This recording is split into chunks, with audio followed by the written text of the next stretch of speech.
wabarakatuh. Waalaikumsalam warahmatullahi wabarakatuh. Innalillah, salatu wassalam ala rasulillah, amma ba'du. Apa kabar teman-teman semuanya? Baik-baik. Baik-baik, alhamdulillah. Semoga selalu dalam keadaan sehat.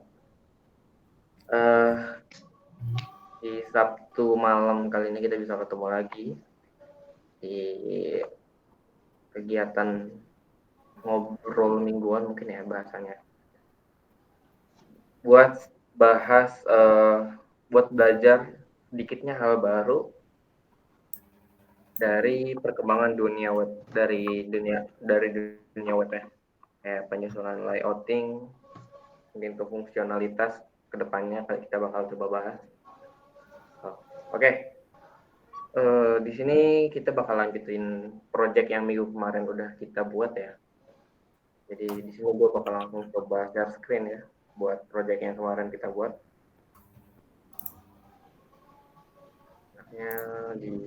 Dari sini. Ini aja.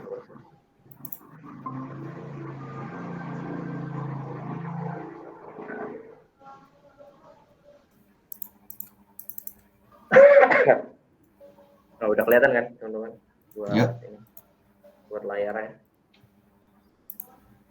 Oke, ini materi kemarin gue belum push ke GitHub. Ntar gue bakal coba ini. Boleh, Tong boleh dikirim link yang kemarin.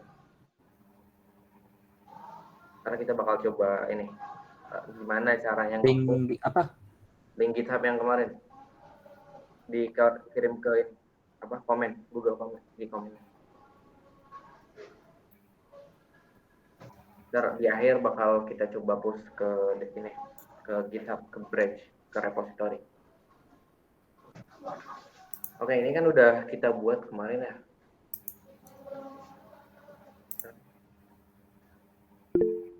Coba ini ada linknya.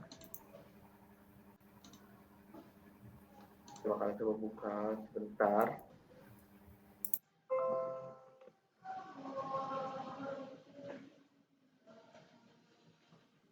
Oke, caranya kita bisa forking, tapi kelamaan nggak ya sekarang? Agak lah. Enggak lama ya. Tapi udah pada install Git belum? Oh iya. Gue bakal post di repo gue dulu aja kalau nggak di sini. Di sini namanya gue bakal ini namanya message ya, message atau isinya tuh pesan maksudnya. Saya outing inisial commit. Jadi ini buat kolaborasi enak banget digunainnya. Kita commit, terus kita publish, kita kirim ke, ini terserah ya kalau mau ditaruh di private, misalkan teman-teman punya project yang nggak boleh dilihat sama orang yang bersangkutan gitu, mau dijadiin private aja, soalnya misalkan projectnya ini project perusahaan gitu kan, itu kan otomatis harus di private ya. Terus kayak misalkan projectnya ini project yang bisa menimbulkan kemaslahatan gitu, kayak tingkat plagiarisme kan kalau di beberapa platform belajar tuh ada yang wajibin buat ini ya, submission ya, biasanya tuh ditaruh di publish, ntar otomatis orang-orang tuh bisa nyontek gitu kan. Tapi di sini gue bakal taruh di public aja biar bisa diakses.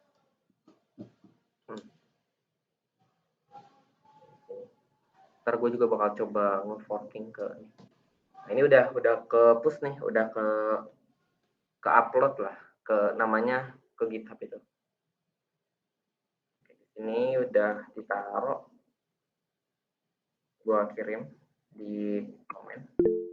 Itu bisa ini ya, bisa langsung di download aja ya kalau jadi kalau kita lihat nih, kalau kita lihat di sini ada kode, di sini ada download. Nah, bisa di download pakai zip gitu. Ntar tinggal diekstrak dan langsung dijalanin aja. Oke, itu buat fungsi kecil dari GitHub, tapi masih banyak fitur-fitur yang lain yang bisa ngedukung produktivitas dalam kerja ini ya, pengerjaan tugas. Ini bakal di close aja, ini bakal di close juga.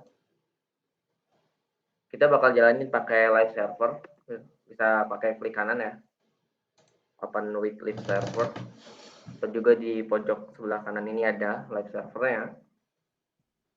Kita bisa open live server. Ini udah coba buat buka yang kemarin. Nah, ini udah keluar yang kemarin ya. Nah, untuk malam ini kita bakal coba belajar masalah grid. Grid itu kayak gimana? Kayak gini nih, kita mau bikin yang layouting kayak gini nih, yang dari gas, electricity, BPJS, telepon, sama all. Ini bisa pembuatannya pakai grid gitu. Jadi kita nggak harus susah-susah nentuin panjang lebarnya, tapi kita tinggal nulis aja berapa kolom gitu kan. Baris kolomnya tinggal berapa gitu. Oke, buat dokumentasinya kita bisa buka di MDN atau Web3 School ya, ada ya, Web3 School, Web3 School Grid misalnya. Ini udah banyak dokumentasinya yang bisa ngebantu kita buat proses pengembangan. Ini ada. Atau mungkin ada juga yang bahasanya mungkin lebih kompleks, tapi dari segi ilustrasinya nggak jauh menarik dari yang WTC ini, buat sebagai referensi belajar dari MDN Grid. Di sini ada.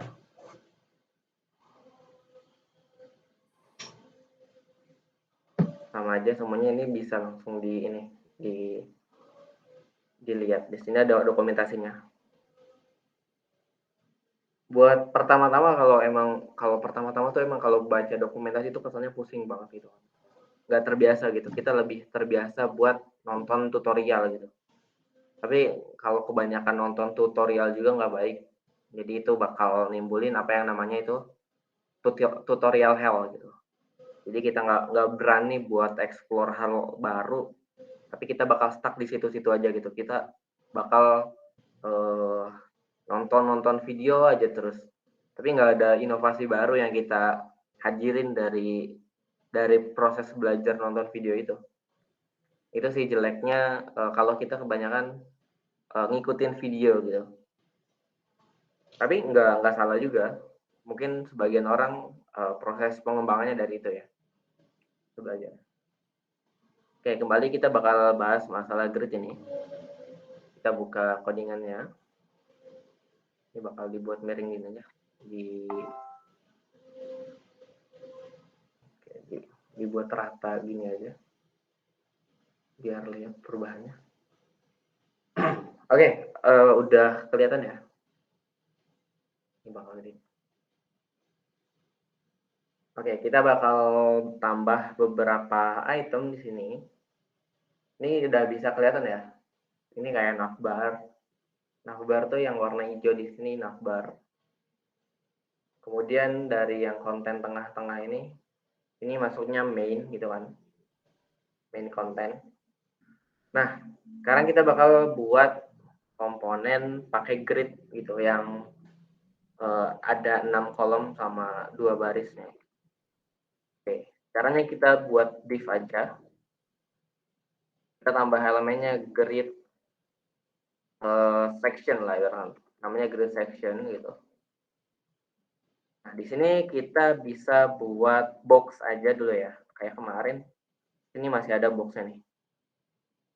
Ini kita bisa copy aja.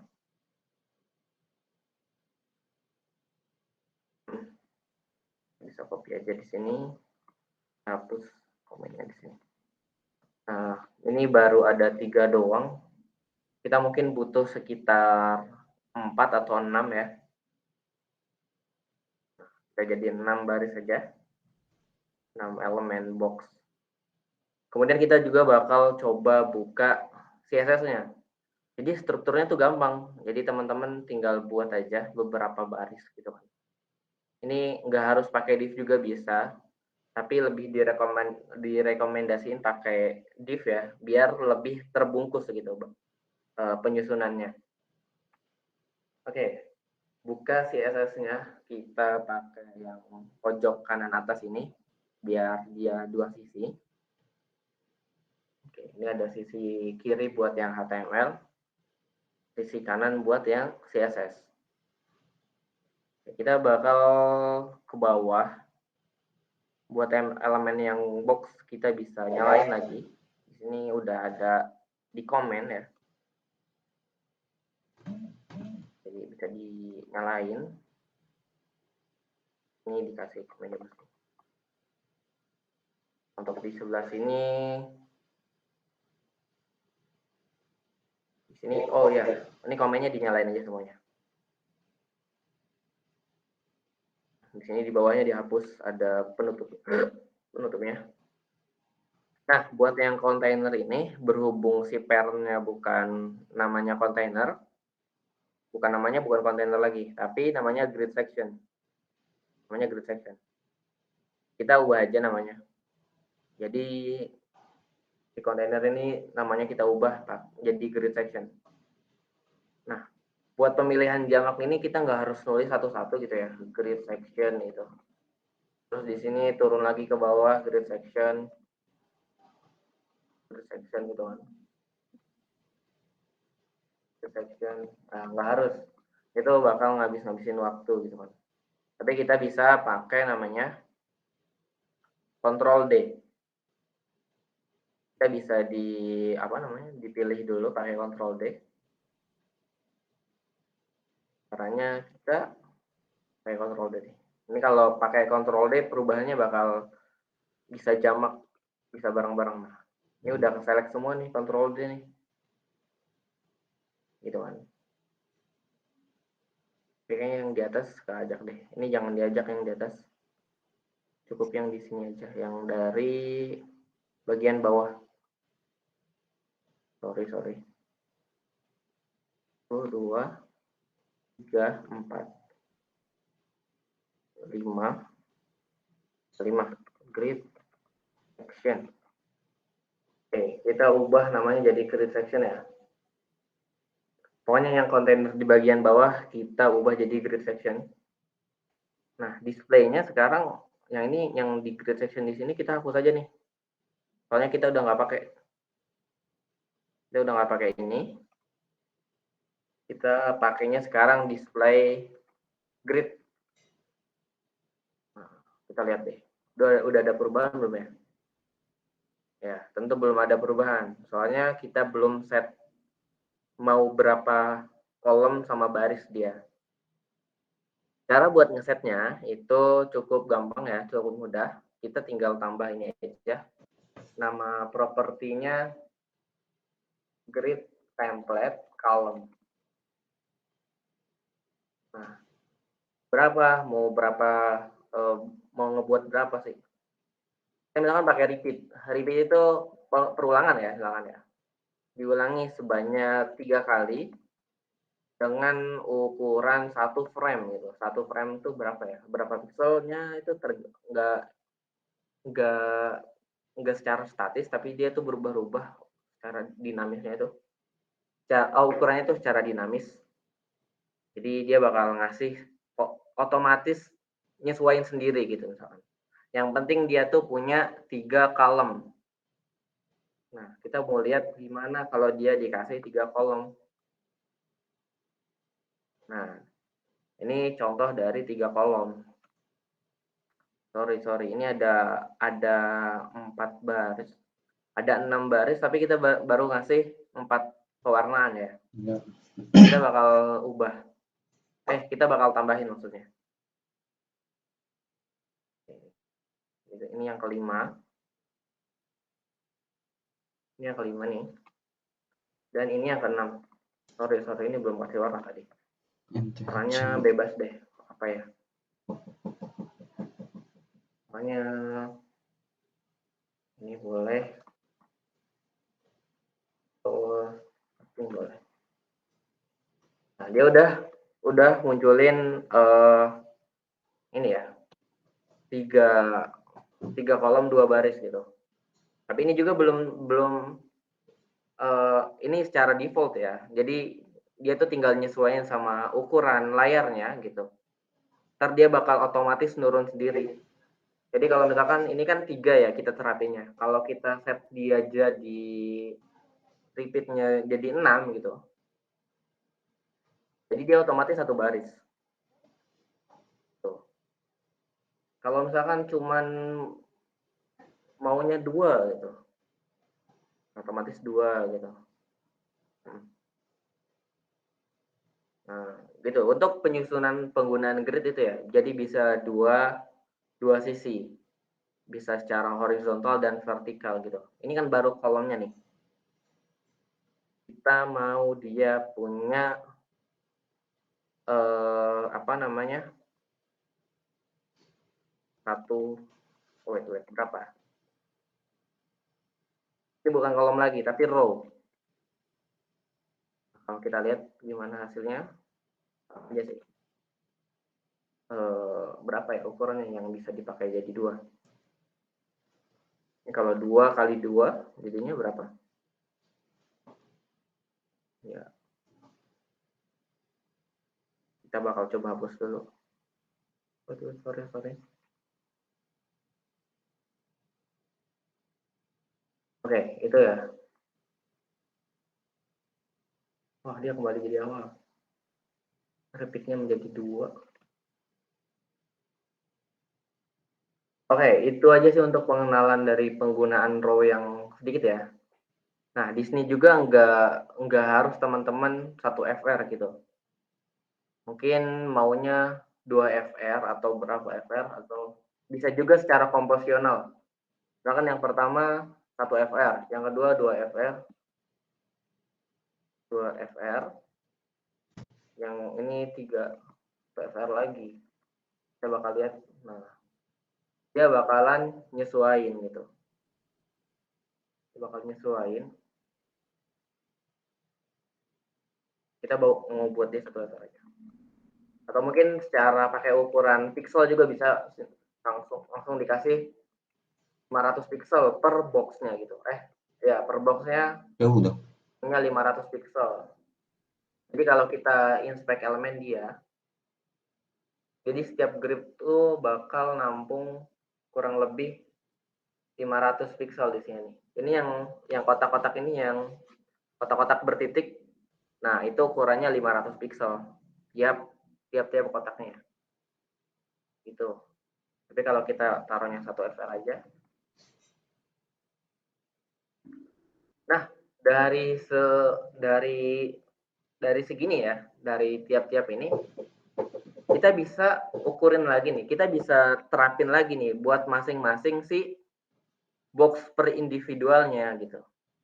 Jadi si boxnya ini bisa punya berapa frame gitu, bisa makan berapa tempat gitu. Misalkan di sini gue terapinnya 3 aja deh, 3, dan yang si row-nya gue bakal hapus gitu kan. Otomatis kan normal nih, misalkan 3 baris dan 2 row ya, 3 kolom dan 2 baris. Nah, si box pertama gue mau buat dia makan 2 tempat. Gue mau buat dia makan 2 tempat ibaratnya. Kita tinggal pilih aja nih, grid column. Nah, 1 garis miring 2 ini. Kita mau buat dia jadi makan 2 tempat. Kalau kita lihat, wah belum ada. Oke, berarti makannya 1 sampai 3 coba. Nah, dia makan 2 tempat nih di box ini. Kalau kita inspect elemen, warnanya belum menyesuaikan ya.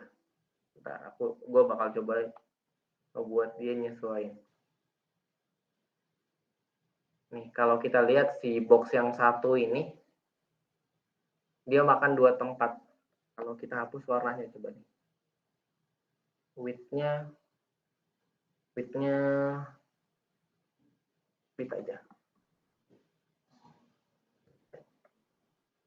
Oh, ada. Width-nya Kan semuanya box itu. auto. Nah, dia makan 2 tempat ya. Seperti yang udah kita buat di si grid-nya. Di yang ini nih, di grid column-nya. Grid column 1 sampai 2. Gue ubah lagi yang 2. Nah, dia punya 2 tempat. Oke. Mungkin 2 sampai 3 ya. 1 sampai 3 berarti. Nah, ini dia. Itu buat masalah yang si grid ini. Nah, misalkan kita juga mau ngasih jarak di antara kotak-kotaknya gitu. Kita nggak mau dempet-dempetan banget. Kita mau dia punya terpotong-potong lah ibaratkan. Tiap-tiap warna tuh punya potongannya masing-masing. Kita bisa kasih di sini di pairnya kasih gap. Gapnya berapa? Misalkan gapnya kita mau kasih 10 pixel. Nah, dia bakal ngasih 10 pixel di sini buat pembatasnya. Tuh.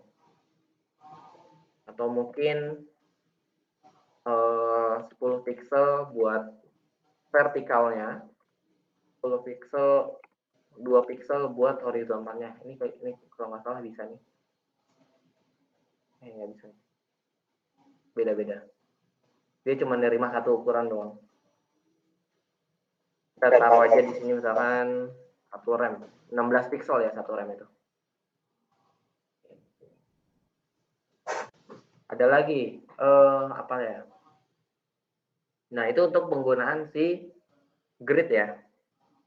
Kita bakal balikin lagi dia ke posisi awal biar dia bakal ketemu sama ininya. Sama kayak gini. Kita bakal coba buat kayak gini nih. Ini bisa memanfaatin penggunaan dari flag sama grid. Jadi dalam penggunaannya itu kita bisa ngegunain 2 itu tuh. Jadi bisa nge-combine, bisa nyatuin keduanya biar penyusunan yang lebih mudah. Nah, sekarang kita butuh icon-nya. Untuk icon gua bakal coba dari sini, cari di sini.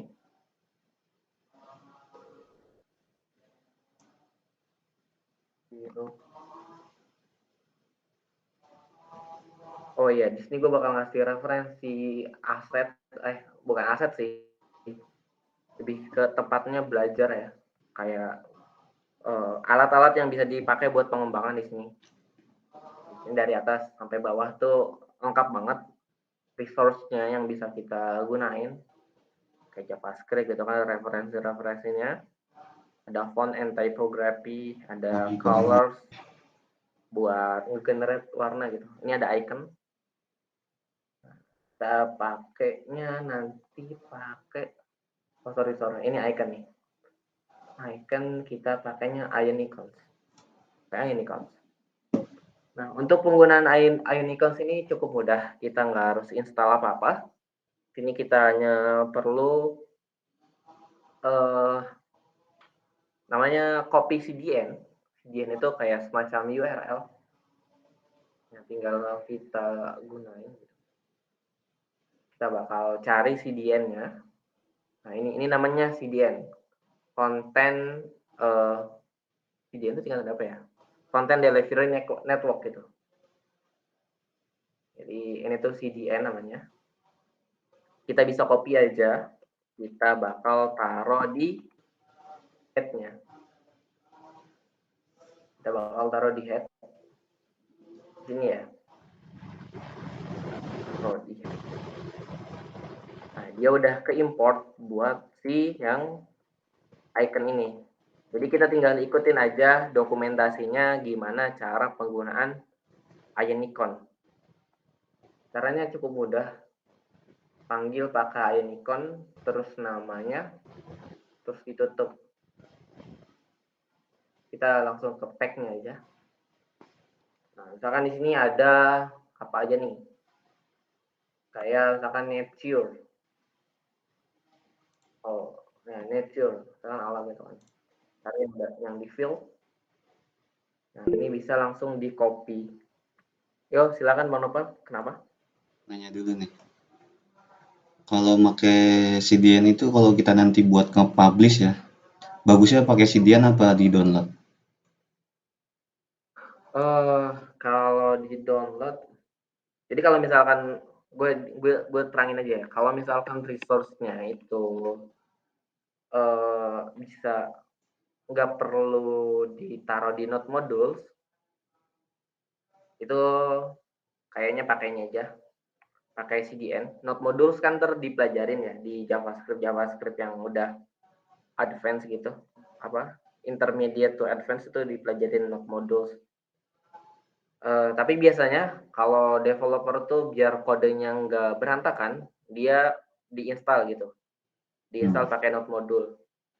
Tapi kalau buat pembelajaran kayak misalkan project kecil-kecilan, dia tuh makainya CDN gitu, tinggal copy paste aja gitu, nggak harus susah-susah konfigurasinya gitu.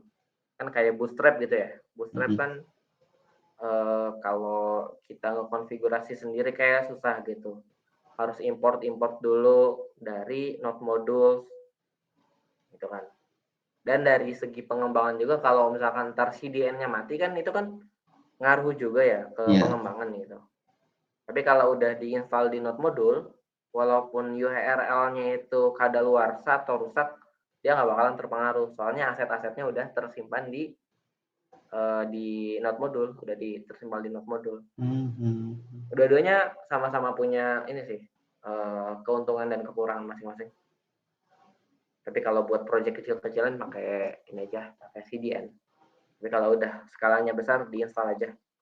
Soalnya kita nggak tahu kapan server si penyedia ini bakal down gitu kan. Kan nggak lucu gitu. Misalkan kita udah pakai CDN gitu. Tiba-tiba server mereka down gitu kan. Ntar kita kelingungan sendiri tuh nyari aset dari mana. Jadi lebih aman kalau udah di skalanya besar, pakai node module aja. Itu Bang, semoga menjawab. Oke, kita bakal lanjut. Sini kita bakal copy. Kita bakal apa nih? Oke. Ini ya. Kita bakal buka codingannya lagi. Ini kan udah ke install. Sekarang kita bakal coba taruh di dalam box ini. Icon div. Coba lihat apakah sudah muncul. Nah, udah muncul tapi kecil banget di sini nih. Kita bisa pakai namanya. Di sini ada ini penggunanya ada ini nggak ya buat size-nya? Oke, di sini bisa tambah size.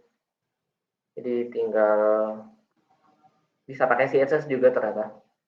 Kita pakai CSS aja. Pakai CSS, terus kita bakal coba taruh di CSS-nya. Taruh di paling atas di sini. Kita bakal ubah ukurannya jadi 64 pixel. Wah, mana nih? Nah, ini dia. Oke, sekarang kita bakal kembaliin grid-nya jadi masing-masing punya satu frame aja, nggak banyak-banyak. Soalnya kita tidak membutuhkannya. Mana tadi?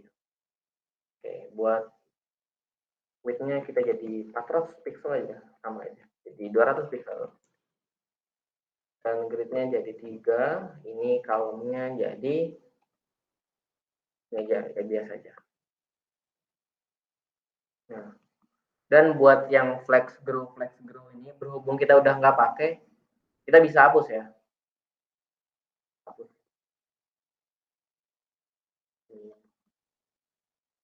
Nah, nggak kepakai bisa kita hapus.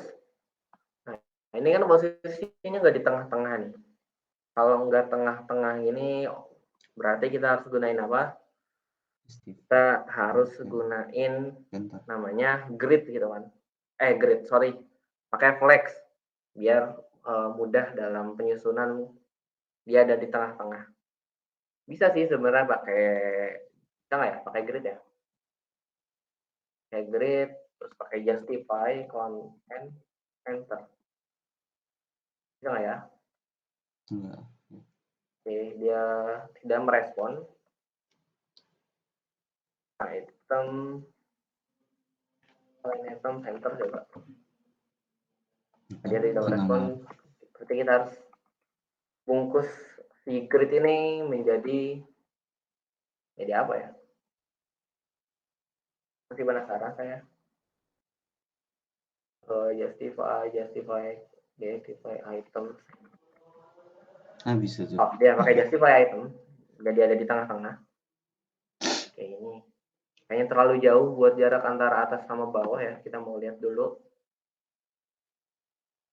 Nah, dia terlalu besar sekali ukurannya. Kita mau coba perkecil biar nggak gede-gede amat. Hitnya kita kecilin. Oke, ini udah mengecil. Ya, udah mengecil, nggak gede-gede kan. Oke.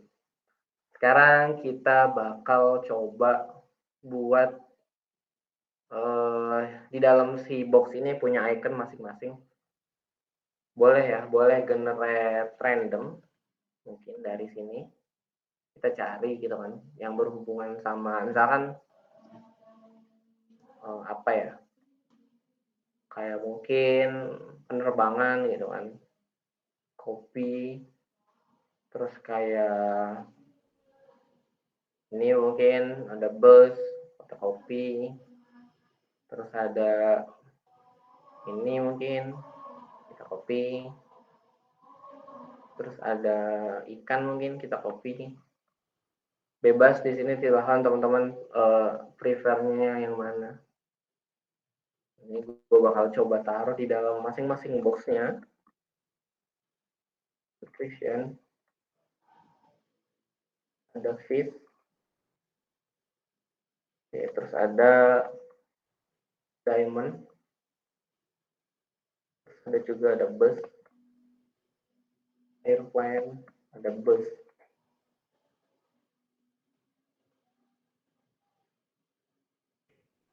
Coba lihat udah ada belum buat si ininya.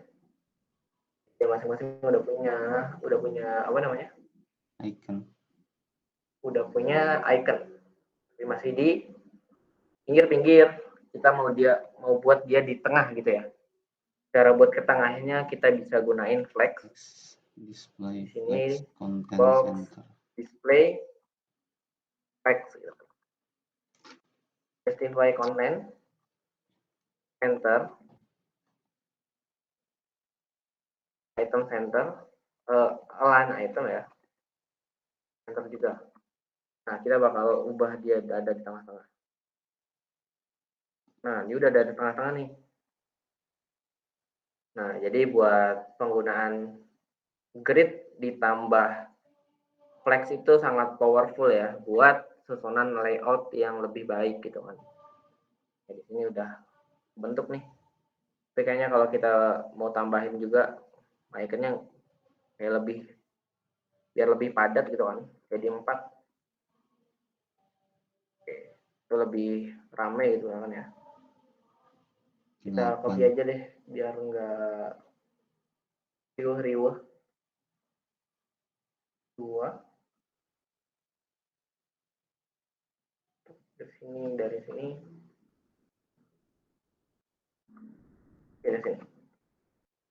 akan menjadi 8 kayak gini aja. Wah, salah sorry lebih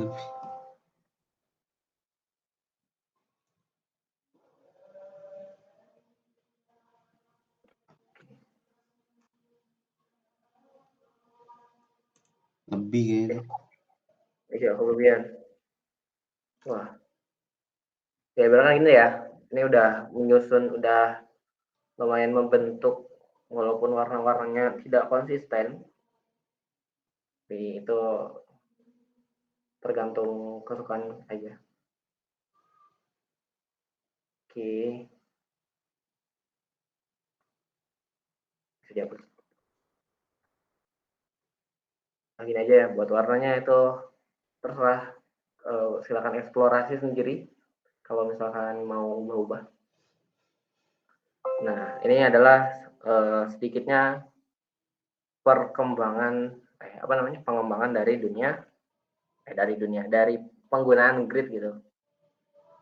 Nah, kalau nggak salah grid ini buat responsifnya dia ngedukung banget. Kalau nggak salah. Jadi kita bisa, wah ternyata belum. Nah, pakai grid ini mudah banget kalau misalkan kita perlu yang namanya responsif. Kita bisa buat responsifnya di sini. Kita mau masuk ke materi responsif deh. Ini media, terus screen. Kan di sini ada 768 pixel. Nah, ini udah masuk namanya ke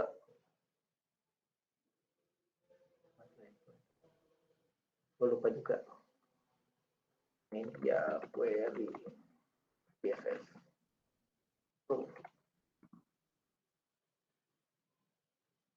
Oke, coba kita lihat bagaimana media query.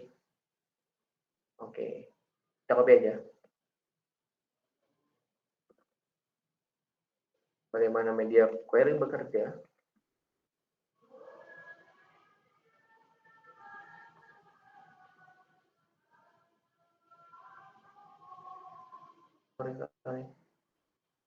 Aduh. Kita copy. Kembali ke sini. Kita paste. Maksudnya misalkan 768 pixel. Nah, berhubung yang grid tadi yang kita mau kita atur responsibilitasnya, maka yang diselect di media query ini grid section juga. Kita bisa langsung nulis si propertinya. Misalkan tadi kan grid template kolomnya 4 ya. Kita mau kurangin dia. GTC. Nanya. Oke, GTC. Wait, kenapa bang? Mau nanya nih. Ini kalau pakai media query itu kan ini contoh ada maksud ya. Nah itu tuh ketika di bawah 768 apa di atas 768 dah? Kalau nggak salah itu max ya. Maxnya dia dari kecil ke besar gitu. Itu max. Kalau min itu kebalik nggak ya? Gue juga suka tuker-tuker sih. Coba kita buat aja. Width and min width. Oke, min width spesifikasinya buat layar yang kecil device. Untuk layar terkecil tuh pakainya min width. Ya sih, dari bahasanya kan udah ketahuan ya. Kemudian kalau buat maksud itu buat layar terbesar gitu. Jadi kalau nggak lebih dari itu dia bakal cuma nerapin apa gitu. Ini sih buat perbedaannya. Ini bakal ada penjelasan lebih bagus ya nih. Ini ada penjelasannya kenapa orang pakai min width.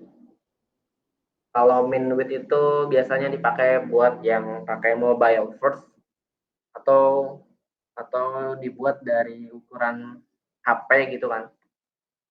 HP terus ke tablet terus ke desktop itu kayaknya min width. Sedangkan kalau maksudnya dari ukuran terbesar ke ukuran terkecil dari desktop ke tablet habis itu ke HP. Itu sih. Gue juga baru ingat lagi gitu kan setelah baca-baca. Oke, kita bakal lanjut ke yang media query-nya.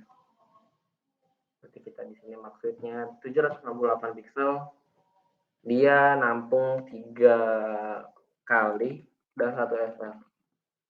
Kita bakal lihat. Di sini dia masih punya 4 baris. Setelah kita spek elemen dan perkecil. Nah, ini kan masih 1500 ya. Tadi tuh batasnya 768. 768 kita lihat. Nah, nih 764, 765, 766, 767, 768. 9. Oke. Itu buat yang penggunaan media query. Gitu. Jadi biar buat setiap layarnya ini bisa digunain. Terus turun lagi kan jadi 500 pixel. Kita maunya 2 aja gitu. Kita bisa lihat nih. Dia dari ukuran ini jadi ukuran 500 pixel bakal punya dua kolom aja. Kita lihat, nah dia bakal punya 2 kolom. Nah ini juga misalkan kita mau buat dia jadi, nah ini kalau udah pakai JavaScript bisa pakai jadiin ini ya, jadi drawer namanya. Drawer itu kayak tombol yang kotak-kotak gitu di atas, itu drawer namanya. Nah, ini juga bisa kita buat jadi vertikal biar nggak numpuk di sini. Kita select, kita cari main content, MGU wrapper sama slide content. Mana main content? Nah di sini. Nah si main contentnya kita bakal ubah direction. Kita bakal ubah directionnya, misalkan di ukuran di sini. Ini tinggal tulis main content, flex direction jadi kolom. Dia bakal turun ke bawah seperti ini. Misalkan ini juga bisa kita buat jadi ukurannya jadi fit gitu ya, jadi enggak overflow gitu. Ini kan kalau semakin dibesar dia bakal semakin makan tempat kan. Kita bisa pilih di mana IMG wrapper. Oh, IMG wrappernya jadi IMG wrappernya di sini kita bakal buat jadi auto. Fitnya jadi auto. Bakal lihat bagaimana hasilnya. Wah, tidak memberikan hasil. Nah itu autonya mungkin begitu. New wrapper. Tunggu, sepertinya ada yang merusak. Wah, ternyata yang H2 ini yang merusak ya. Sama yang, nah lagi nih yang merusak nih. Kita bakal lihat cari-cari yang merusak yang mana. Sepertinya yang rusak yang tinggal ini. Coba kita hapus. Kita bisa hapus juga. Nah, sepertinya yang merusak adalah di main content. Oke, si H2 ini bisa kita perkecil juga ya kalau kita mau. Gitu kan. Tapi sepertinya buat penjelasan dari grid ini kayak cukup sampai di sini. Jadi untuk penyusunan layout kita nggak perlu bingung lagi ya. Ini udah secara otomatis bisa dibuat dengan menggunakan grid gitu. Dan sekarang juga malam ini kita udah ngebahas masalah media query. Ini buat responsibilitas biar bisa sesuai sama ukuran device. Nah, untuk ukuran device ini kita bisa lihat dari mana, kita bisa cari di Google ya. Misalkan ukuran responsive web modern gitu. Nah, di sini biasanya udah ngasih apa namanya? Ngasih contekan gitu kan. Kayak kecil tuh sampai 600 pixel. Besar tuh ada 1800 pixel ke atas. Ini buat referensi kalau misalkan nanti kita ngebuat website yang responsif. Oke. Sebenarnya kalau kita udah di sini, gue bakal coba sekarang ngejelasin sedikit mengenalin masalah Bootstrap.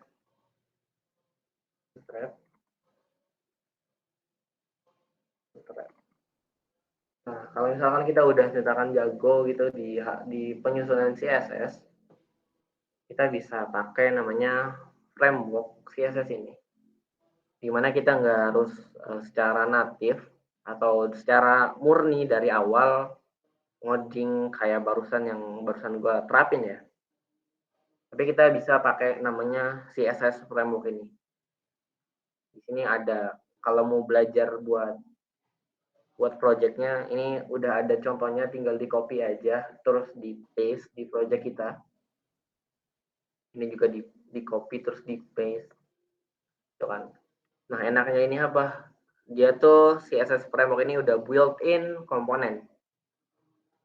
Salah satunya beberapa kayak di alert dari sini. Dari alert, kayak mungkin dari wait, ini gelap banget, gue bakal nyalain. Udah ada drop down gitu kan. Kayak ini udah tinggal pakai aja. Ini ada copy. Aduh, sorry. Nah, ini ada copy. Terus ada juga kayak navbar di sini.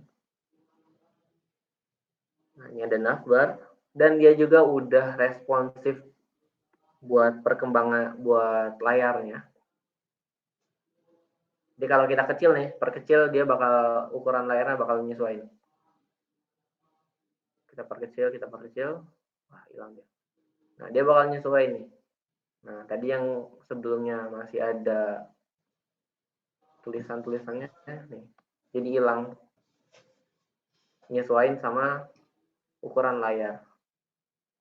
Itu buat yang CSS framework pakai Bootstrap ini sangat membantu ya kalau udah masuk ke proses pengembangan. Di sini juga udah ada modal. Kayak misalkan diklik, dia udah muncul komponen modal sebagai confirmation itu kan, kayak save changes atau close. Ada juga pagination gitu kan, kayak misalkan yang di bawah-bawah itu, kalau kita buka website yang film-film banyak gitu kan, ada pagination ya. Ada juga progress, ada spinner yang muter-muter, biasa pas nge-refresh data tuh muter-muter dulu. Ada juga toast. Nah, toast ini kayak ya buat di pesan bawah-bawah itu ya. Kalau WhatsApp tuh kan suka munculin notif ya, pas ada pesan masuk. Toast. Nah, buat penggunanya mungkin kita nggak bakalan bahas sekarang, soalnya udah masuk ke jam 9 juga. Mungkin kita bakal bahas di pertemuan selanjutnya. Kita bakal coba buat website dari awal sampai dari header gitu ya sampai footer pakai yang Bootstrap ini.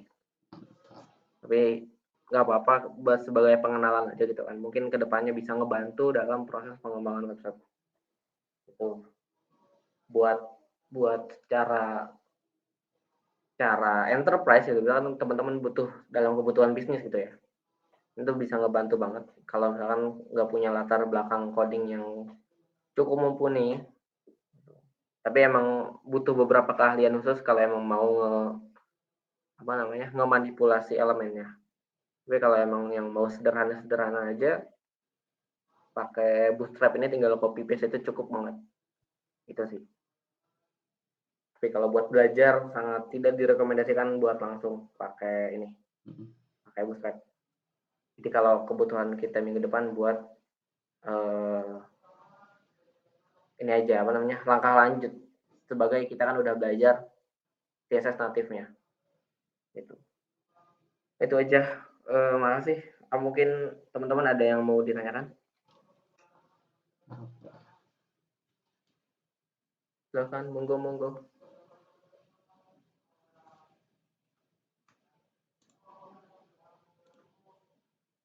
Nanya nih, Yo, silakan. kalau menurut lo, kalau dalam dunia nanti corporate gitu kan, bisnis itu lebih bagus mana? Antara bootstrap, terus yang vanilla gitu kan, yang murni, sama yang contoh pakai Tailwind gitu. Nah, kalau gue sekarang di kerja ini, sebenarnya kalau kayak gitu tuh lebih oke. Gue jawab berdasarkan pandangan gue dulu ya. Gue kesukaannya di mana? Kalau gue sih jujurnya lebih suka ini ya, pakai native gitu. Kalau harus dibilang kenapa ini ya, kenapa native, karena gue lebih bebas dalam membuatnya gitu. Tapi kalau emang lagi buru-buru kayak kebutuhannya bisnis gitu kan, nggak bisa santai-santai gitu ya. Kayak tuh ada target gitu, tiap harinya tuh ada target. Gue lebih suka pakai, ada tuh namanya Mantin. Mantin tuh sama kayak Bootstrap. Jadi banyak buat framework itu. Ada Mantin gitu, ada Tailwind. Gue lebih suka Mantin itu. Ada juga Material UI, ada Cakra UI gitu. Mereka udah build it komponen. Dan dari segi penggunaan sih semuanya kembali ke preferensi masing-masing ya. Kalau orang yang sukanya nggak ngepeduliin kualitas kode yang bagus gitu, yang penting CSS-nya bisa diterapkan dengan baik, kayak ya itu bisa pakai Tailwind CSS gitu. Jadi dia tuh tinggal nulis di kelasnya aja, buat nulis paddingnya gitu, buat nulis marginnya, buat nulis warnanya, itu bisa pakai Tailwind. Tapi kalau emang pakainya mau ya sama aja sih, Bootstrap juga tulisnya di kelas gitu kan.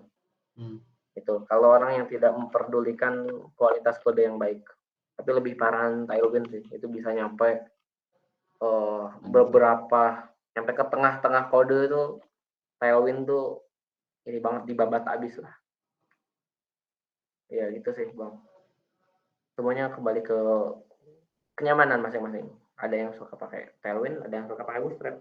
Ada Bulma juga, ada Materialize. Oke. Gimana abang-abang lainnya? Ada yang ingin disampaikan? Ini bentar lagi bulan puasa. Lagi. Iya bang. Buka yang tadi lu dah, yang proyekan yang sebelumnya. Tadi gue mau nanya lupa. Yang tadi tuh yang kata burung lah. Itu biar agak dempetan gimana tuh? Biar agak dempetan. Kita kalau dempetan tapi di tengah gitu. Wait, coba. Berarti jangan per ini. Oh, ini gua naruh gap sih. Nah. Ya. Coba gua ubah FR-nya jadi 10 pixel.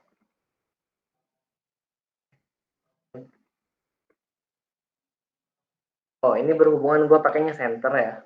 Kalau kita lihat itu, ini sebenarnya dia udah saling dempet, bang.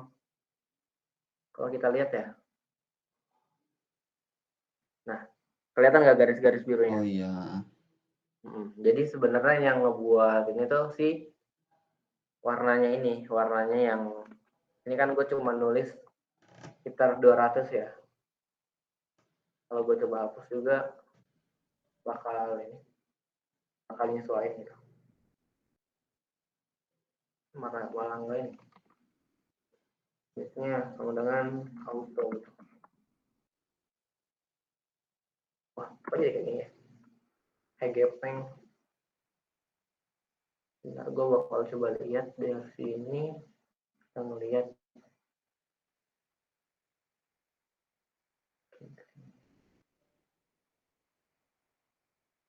Kita lihat gridnya. Di sini gridnya makan tempat banget. Oh iya. Kalau mau pakai gitu pakainya call. Di sini yang tadi kita udah sempat bahas.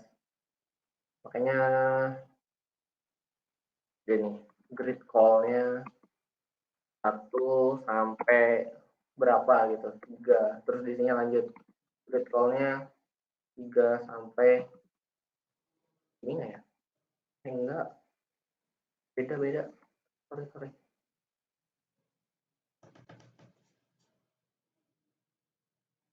Berarti kayaknya lebih ke box-nya aja sih kita harus nyesuaiin. Kayak misalkan 100%. Nah, itu. Jadi kita ukurin apa? Kita buat box-nya itu jadi punya ukuran yang nyesuaiin sama garis-garis biru tadi. Kayak ini grid. Nah, dia udah sesuai kan sekarang. Jadi ukuran si box-nya ini nggak bisa adaptasi sama tempatnya. Kita harus set secara manual. Kita bisa kasih dia 100 pixel biar ngikutin sama tempatnya. Apa jangan-jangan bisa kayak itu kan dibungkus div ya, gridnya ya? Apanya yang mana? Itu kan satu kotak tuh, yang dari icon pertama sampai icon yang ikan tuh.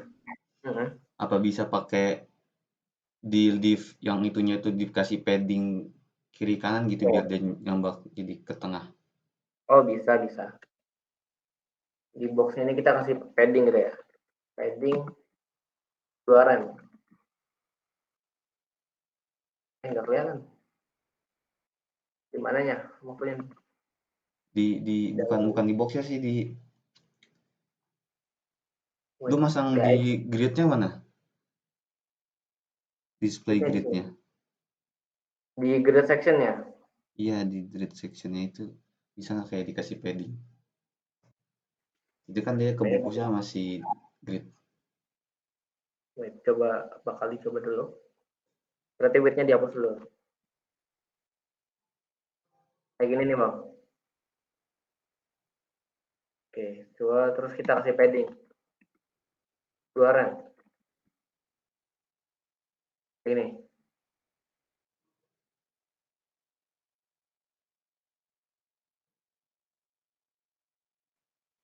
Ini kalau grid sih emang bakal lebih banyak makan tempat sih. Tapi kalau misalkan gridnya ini kita kasih ukuran, kan cuma mau 80% gitu.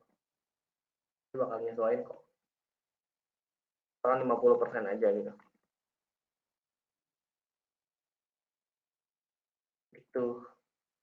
Tapi nggak efektif. Dia jadi... Nah tuh, gue tuh pengen kayak gitu tuh. Tadi kan udah rapet tuh. Tapi dia ada di tengah gitu. Kayak...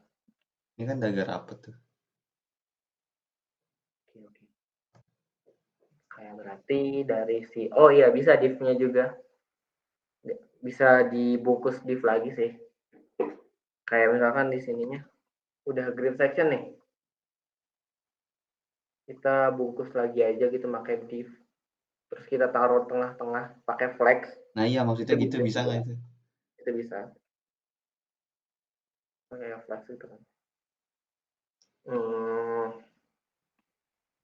Mana sih kontainer yang ini? Oke, coba kontainer.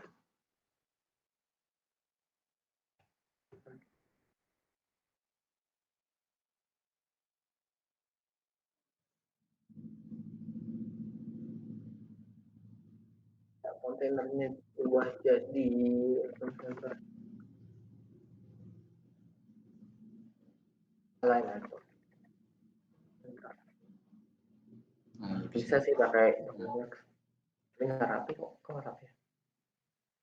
Ya, sebenarnya kita kejawab lah, dia bisa ke tengah gitu ya, pakai kalau dibungkus div lagi.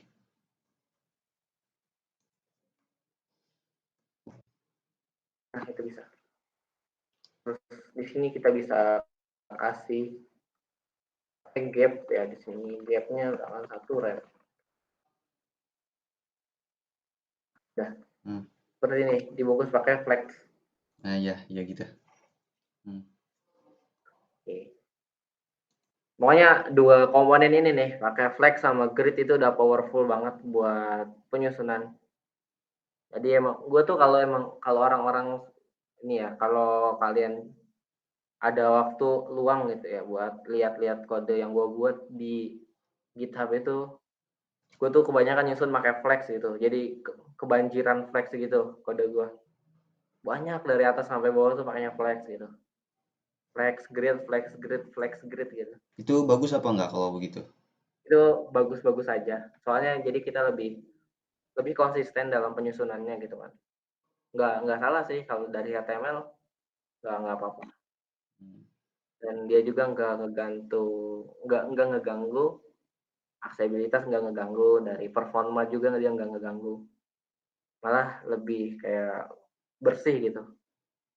Kita kan kalau kita awal-awal belajar gitu kan makanya margin gitu ya, di ketengahin ya, margin auto, terus leftnya margin topnya 50%, margin leftnya 50% biar ke tengah gitu kan. Itu kan nggak baik banget ya, kayak itu cara kotor. Tapi kalau udah pakai flex itu udah ibaratkan kita tahu lah penggunaan. Gimana bang, kemarin submission dapat bintang berapa? Berapa? Gua nggak langsung dapat langsung muncul sertifikatnya. Kan ada itu bintangnya bisa dilihat. Ini kalau mau ini mah bahas yang gini udahin dulu aja. Oh iya. Ya udah, kita sudahin dulu aja buat pembahasan kali ini. Makasih teman-teman, saya akhiri. Assalamualaikum warahmatullahi wabarakatuh. Waalaikumsalam warahmatullahi wabarakatuh. Gimana bang, kemarin kalau berapa bintang berapa?